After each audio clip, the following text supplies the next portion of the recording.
Hello everyone, তোমরা সকলে কেমন আছো? শুয়েছি তোমরা সবাই খুব ভালো আছো। আগে ভিডিওটা কেমন লাগলো অবশ্যই যারা এখনও কমেন্ট করনি করে দিয়েছো। তো তোমরা তো আগে ভিডিওতে দেখেই নিয়েছো যে আমরা পুরী এসেছি। তো পুরীতে সেকেন্ড দিন কী কী করলাম সেটা আজকে ভিডিওতে শেয়ার করবো। তো চলো আজকে ভিডিওটা শুরু করা যাক। তো আমরা এখন সবাই মিলে চান ফান করে চলে এসেছি রাস্তার ধারে, কারণ আমাদের হোটেল থেকে রাস্তা ধরে আসতে মাত্র 5 মিনিট কি 3 মিনিট। সেই জন্য আমরা সবাই মিলে এখন দাঁড়িয়ে ওয়েট করছি আমাদের বাসের জন্য, কারণ আমরা দ্বিতীয় দিন ঘুরতে গেছিলাম নীলমাধব। হ্যাঁ, এই নীলমাধব সম্পর্কে হয়তো তোমরা এখন অনেকেই জানো না। তো এখানে কি আছে না আছে কীভাবে যাবে সব কিছু শেয়ার করব। তো আজকে ভিডিওটা তার জন্য পুরোটা দেখতে হবে। আর যারা যারা আমার আগের ভিডিওতে এখনই আমার চ্যানেলে আছে অবশ্যই দেখে এসো। এই যে আমরা বাসের জন্য ওয়েট করছিলাম, বাস কিন্তু আমাদের আগের দিন রাত্রিবেলা থেকেই বুকিং করা ছিল, আর সকালবেলা ঠিক টাইম মতন এসে গেছে। আর বাসে উঠে এখানে মামা ভাই দাদা সবাই মিলে নাচতে শুরু করে দিয়েছে। ওই যে নীল জামা পরে আছে ওটা হচ্ছে মামা, আর এটা একটা ছোট ভাই দাদার গালি টিপে দিল। তো যাই হোক, আমাদের নীলবান্ধব যেতে হবে পুরী থেকে প্রায় 120 কিলোমিটার।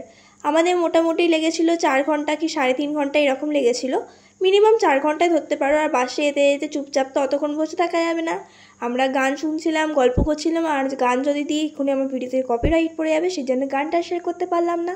আর মাঝখানে কিন্তু আমরা নেচেওছি বাসের মধ্যে, শুধু মামা ভাই নাচে না, আমরাও নেচেছি, সেটা তোমার সাথে শেয়ার করব। তো আস্তে আস্তে ভিডিওটা দেখতে থাকো। এই যে এবার আমার মা নাচতে শুরু করবে।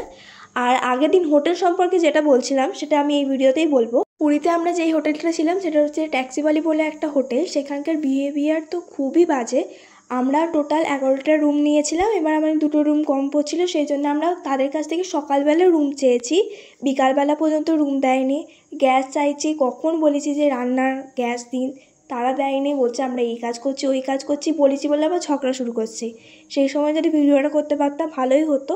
তোমরা যারা পুরীতে যাবে অন্তত ট্যাক্সি বাড়িতে থেকো না, ঘর তো অপরিষ্কার, আমি ভিডিও করিনি, করলে ভালো হতো। এই হোটেল নিয়ে যদি আমি বলা শুরু করি আজকে ভিডিওটা পুরো ফালতুই যাবে। যাই হোক, চলো আজকে যেই ভিডিওটা নিয়ে শুরু করেছি মানে নীলমাধব নিয়ে সেটাই বলি। যেহেতু বললাম পুরী থেকে নীলমাধব যেতে 4 ঘন্টার কাছাকাছি সময় লাগে, সেই জন্য আমরা প্রায় মাঝখানে 10-15 মিনিট দাঁড়িয়েছিলাম চা কফি খাওয়ার জন্য। তারপরে আমরা কিন্তু বাসে করে রওনা দিয়ে দিয়েছিলাম মানে ডেস্টিনেশন, মানে হচ্ছে নীলমাধব। এই যে বলতে বলতে নীলমাধবের কাছে চলেও এসেছি। আর আমাদের বাস একটা জায়গায় দাঁড়িয়েছিল, ওখান থেকে নীলমাধব মন্দির 2 থেকে 3 মিনিট হেঁটে আর কিছুটা 53টা না 54টা সিঁড়ি আছে, একটুখানি হেঁটে উঠতে হবে। আর এখানে কিন্তু পা ধুয়ে ওপরে উঠতে হবে মন্দিরে, নাহলে কিন্তু উঠতে দেবে না। আর মোটামুটি 2 থেকে 3 মিনিট তোমার যেখানে বাসটা দাঁড়িয়েছিল, আমরা অটো করে গেছিলাম, আমার কারণ আমরা ভেবেছিলাম যে হয়তো 2টোর মধ্যে মন্দির বন্ধ হয়ে যাবে, কিন্তু 2টোর মধ্যে মন্দির বন্ধ হয় না। আর তোমরা চাইলে হেঁটেও যেতে পারো, আর চাইলে টোটোও যেতে পারো, টোটোগুলো আছে যেহেতু। আর এই হচ্ছে নীলমাধব মন্দির। তোমরা যারা যাওনি তাদের জন্য ভিডিও করে এনেছি। এখানে তোমাদের মশাই দাদা সবাই মিলে কিন্তু হাইও করে দিল।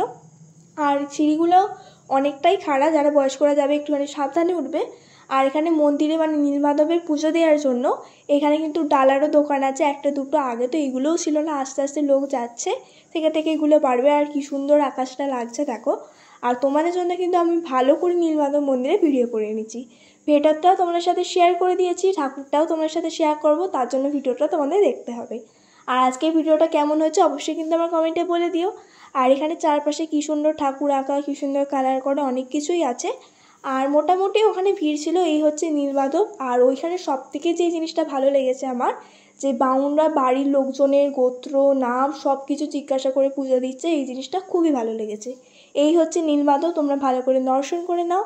আর এখানে কিন্তু তোমার 100 টাকা করে ডালা নিচ্ছিলো, ওখানে প্রদীপ, ময়ূরের পালক, আরও যেসব পুজো জিনিসপত্র লাগে সব কিছুই দিয়েছিল। ওইগুলো দিয়ে তারপরে লাস্টে একটুখানি মন্দিরটাকে পুজো দিয়ে দিলাম। তারপরে আমরা কিন্তু চলে এসেছিলাম এই এত একটা সুন্দর জায়গায়। এটা কিন্তু নীলমাধব মন্দিরের ওখানেই আছে, কি সুন্দর জায়গা মানে বলে বোঝাতে পারবো না। তোমাদের তো দেখালাম সিঁড়িটা অনেকটা নিচে, ওই জন্য অনেকজন যায় না, কিন্তু যারা যাবে না অনেক কিছু মিস করে যাবে, আর যারা যাবে অনেক কিছু দেখতে পাবে। এখানে তোমরা চাইলে রাইডও করতে পারো, নৌকা আছে, কিন্তু আমরা করিনি যেহেতু আমাদের হাতে বেশি সময় ছিল না, আমার যেহেতু হোটেলে ব্যাক করতে হবে। আর এখানে কিন্তু আমি বলছিলাম যে আমাদের মন্দির ঘোরা কিন্তু ডান হয়ে গেছে, এবার যাচ্ছি আমরা খাওয়া দাওয়া করতে। খাওয়া দাওয়া করতে বলতে কোনো রেস্টুরেন্টে যাইনি, এর আশেপাশে বেশি রেস্টুরেন্ট মানে এখনও খাবার দোকান হয় না, ধীরে ধীরে হয়ে যাবে, কোনো টেনশান নেই। আমাদের হোটেল থেকেই রান্না করে আনা হয়েছিল, সেগুলোই খেতে যাচ্ছিলাম।